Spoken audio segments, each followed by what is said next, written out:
Yes, he is. He's just managed to squeeze past Steve Gold, who's therefore the fifth, and he makes it to sixth because Tim Harvey comes out of the Melbourne hairpin on the inside, and Tim Harvey pulls past John Kent. Now Kent's got the inside line for John.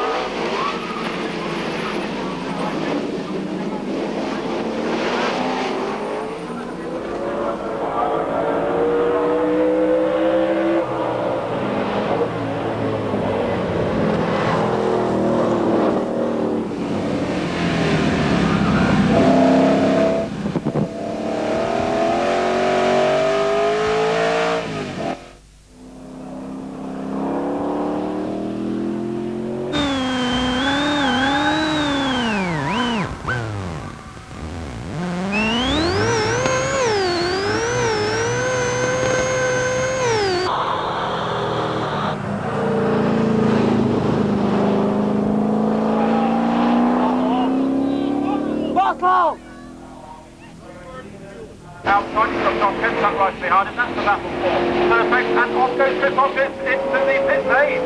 Slows down dramatically on the exit of the Melbourne hairpin. Side by side to second place.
Certainly very hot. Everything was hot. As soon as I got near Chris in the early laps, the temperature gauge went off the clock, so I'd sort of settled to follow him from a safe distance and hope he suffered from the heat as well.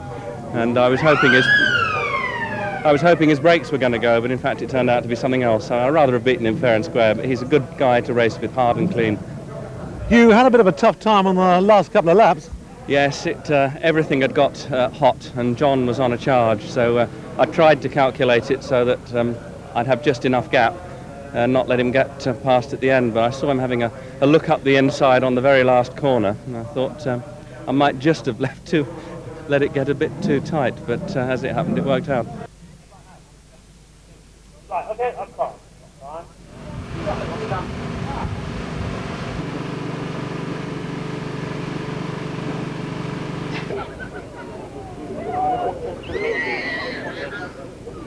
Well, you're third on the grid. How did practice go? Any problems? Well, I didn't know I was third on the grid, but thank you very much for telling me. Yes, we've had a couple of problems. All racing drivers have problems with their cars, as you know. And I'm no exception, and I've got lots of problems with mine, and I'll have to make them all up for you. But, yeah, I'm surprised I'm third, actually. I thought the day was a bit slower today until I spoke to John Kent about 2 minutes ago, and he said, "Isn't it quick?" So I went, "Oh." So John, I presume, is on pole, is he? Because he seems to be going very well. So if I'm third, I'm very happy.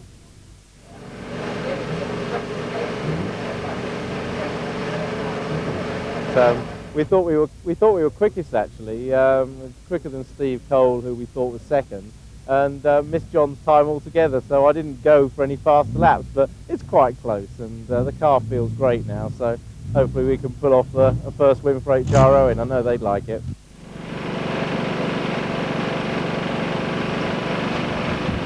Probably the most enjoyable circuit to drive that we race on now. So many of them have got emasculated in various ways that Oulton Park's probably the nearest thing to a road circuit that there is in the country now. And what about the race?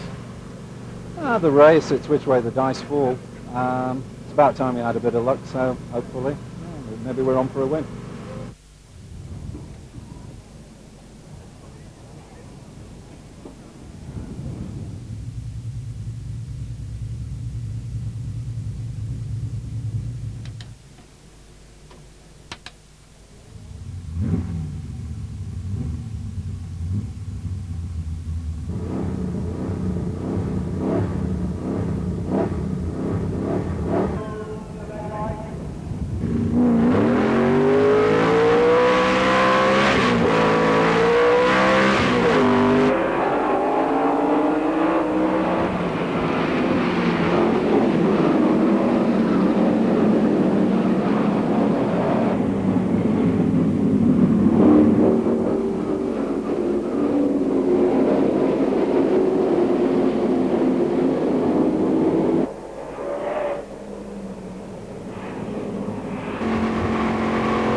He was a little bit hesitant around the right hander, so I just dived up the inside and got the car there. So yeah, it was a great race, good fun. I was a bit conservative in the beginning because I was worried about the brakes. It's the first race I've managed to finish, with the brakes intact.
Yes, I did, mainly because I was in front of it all, and I had a bit of a moment myself. I came onto the start line straight there, extremely sideways, I think mainly because I was looking in my mirror to see what was going on.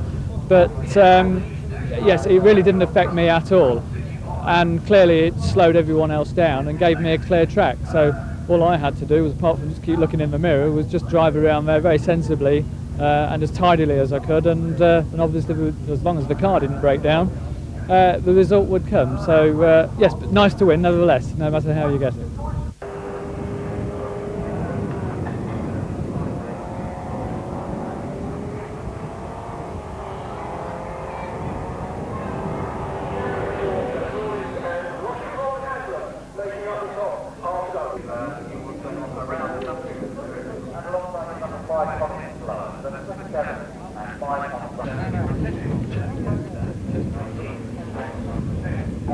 So, where are the gears then, David? There's 3 or 4 in there. So, Yeah. We're not quite stir it around. Is this the sequential gearbox you've got here? That's the handbrake. Don't touch. Oh, Touch the okay. brake. Okay, fine. Okay. Thank you.